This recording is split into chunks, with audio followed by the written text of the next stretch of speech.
Hello again everyone, my name is Don McDermott. I'm building Lady Garnet, the first trading wherry since 1912. She'll eventually be used to carry cargo along the rivers of the UK.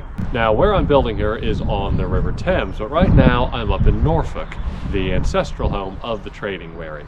Now if you've watched the last few episodes, you'll know what this location is. This is where I came up to see a lot of the oak that was for sale from the Wherry Mud Trust, that oak of course that I purchased and took down to the boatyard in Windsor and have been machining in the last few episodes. Now I did mention at the time that there was a log that I had bought that needed to be cut, a 12-foot long, 4-foot diameter log, which is this. I've been a little bit quiet about it because it's just been sitting up here waiting for the time where I was going to have it sawn into planks and some larger structural members, which is what we're doing now. So at the end of the first day, this is where we've got to. I'm now going to take you back to the beginning of the day and we'll see how we got to this stage, and then of course we'll carry on into the next day and see whatever exciting things are going to happen then.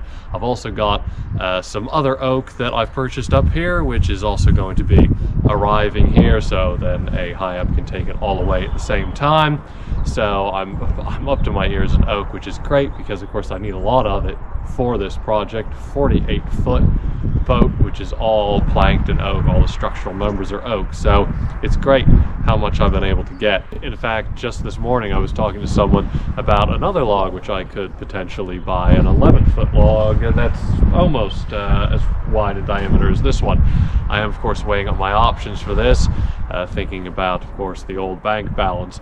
This project so far has been funded primarily with my own personal savings, which are getting rather low, and also with of course the kind donations from a lot of you lovely people. But as I say, my funds are getting rather perilously close to rock bottom, so I am having to think hard about what I don't want to do is buy a lot of oak and then not have the funding for the fastenings and so on to start actually putting it all together. So it's a case of thinking about the order of things, but hopefully I'm going to look into that and see whether I can purchase that as well, which would be great. But in the meantime, let's focus with what is going on with this log, and I'll take you back to the beginning of today.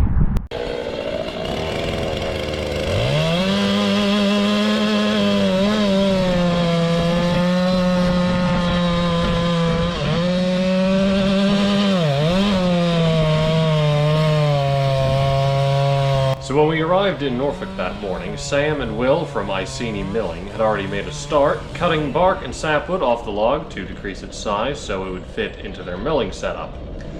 In addition to Sam on the chainsaw, Will went over the log with a pressure washer because any dirt left in the bark tends to dull the chain. It's very confusing that little bits of grit will kill a chain, but big bits of wood is sort of alright. Yeah, yeah. Really bizarre. I mean, the fact that the one that we did for the Wherry Moored, you know, that was in the woodland, when it hit the ground, it's all quite sandy soil, so it hit the ground, it picked up enough sand just in the ridges in the bark that it then took the edge off the chain, and we were using a chain per cut. Wow. We're talking like 25 feet of cutting, but we had to put a new chain on every time just because of the tiny little bit of sand that it picked up. So it makes a huge difference. Yeah. That's why I got Wherry Moored lot to debark the last lot. Yeah, which they absolutely. did. Yeah, which they did with some vigour as well. Yes, there was a lot of They did really enthusiasm. well. Yeah.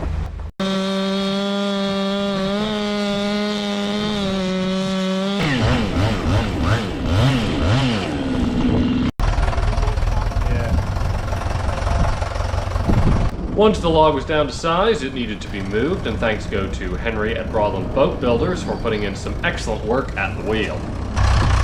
Yep.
Well, if we through saw, which is what we're aiming to do, you'd be better off rotating at 90 degrees so that you get Got a bit of wood there. all this Stick it on the wheel.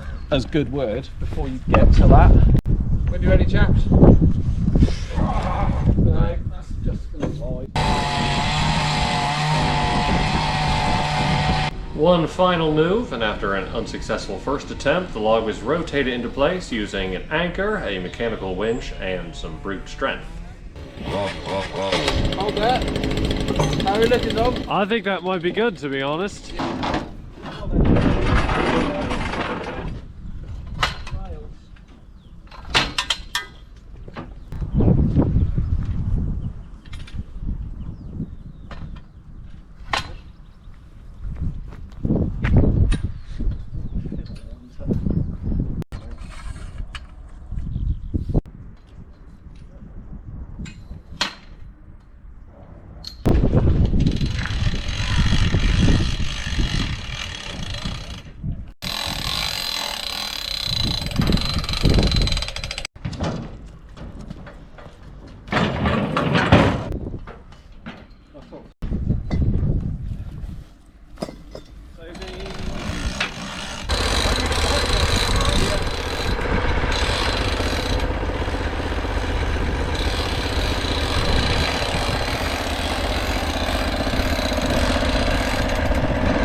Inches. Yeah. Can you see how much clearance there's going to be from that green Yeah. and this bar?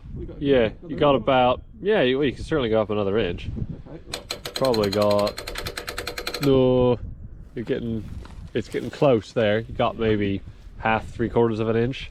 You don't have to jump to look at it. You're Hobbit, I am. So. Yeah, that'll clear it. So we want to get our maximum off of here. We can't scan over it, can we? No, I'll just have to finish it. I'll just tie it up a bit. I think we probably want to come down and touch the other end. Yeah. Well, that's all correct. I think we're missing on this side. I think we're missing on that side.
Finally time for me and Mum to get more involved, doing some heavy lifting. Just be wary that the pithy bit might flake off, so you can get your hand well under there. Yes. Probably safer. Is everyone alright? Watch the old tripod. Switcheroo this one. Yeah. What I'm looking for is something that, when I finish it, will be 2 inches thick. If we were going to do a 50mm cut, we'd drop 60mm. Yeah? So should we drop 65?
So we then found what could have been a problem. That staining indicates that at some point, maybe decades ago, a piece of metal ended up in the tree, probably a nail from a sign that was posted. Obviously, if the chain struck any remaining metal, it would damage the chain. But fortunately, the next cut went through cleanly.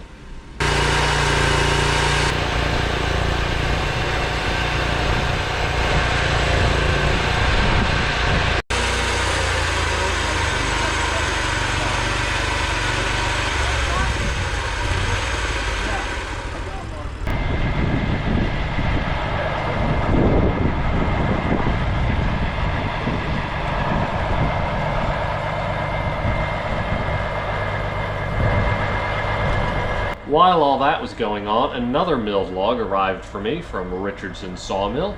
I joined the driver after carefully setting up my camera, which then decided to move on its own. Obviously, it was more interested in the milling operation than the delivery.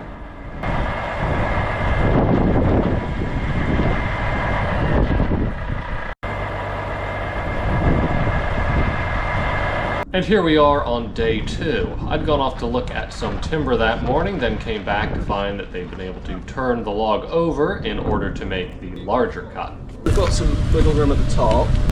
That puts you where we are now, pretty much bang on, 14 inches. Yeah. So our kerf will be in the middle of that. So you're going to end up, 13 quarters. That's fine. That's fine. Yeah.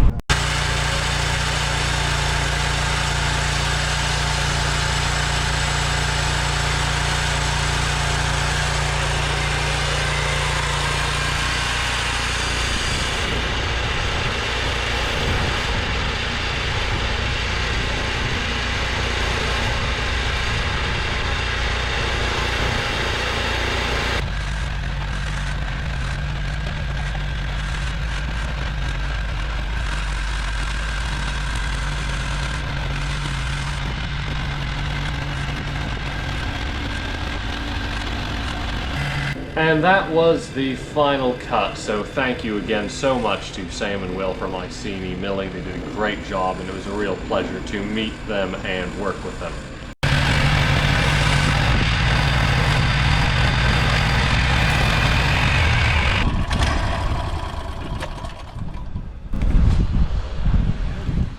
Nice. Those are some It's a big bit. big, Big bit. pieces of wood, Don. I Oh know. my goodness. Oh no. Yeah, it's because it will dry at the end. what's that? It's starting to cut a bit differently. Yeah, all of this sort of affects it as well, very much so. Because the chain is sharpened to rip cut, as in go that way Oh. with the grain, Mhm. as opposed to cross cutting. But as soon as you start going into limbs that are essentially in the wood and coming out that way, you're cross cutting while Yeah. you're also rip cutting. So it's sort of, yeah. But now it's time for a change of scene. We're back at Tom Jones Boatyard, and yard manager Charlie kindly moving heavy oak around with the telehandler yet again. Much appreciated as ever, Charlie.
that's all for this video. I do hope that you've enjoyed watching the process of milling that log. I certainly enjoyed it. I've never had a chance to see anything like that in person before. And Sam and Will, again, they did such a brilliant job, all the cuts going according to plan, and I'm just really happy with how it's turned out.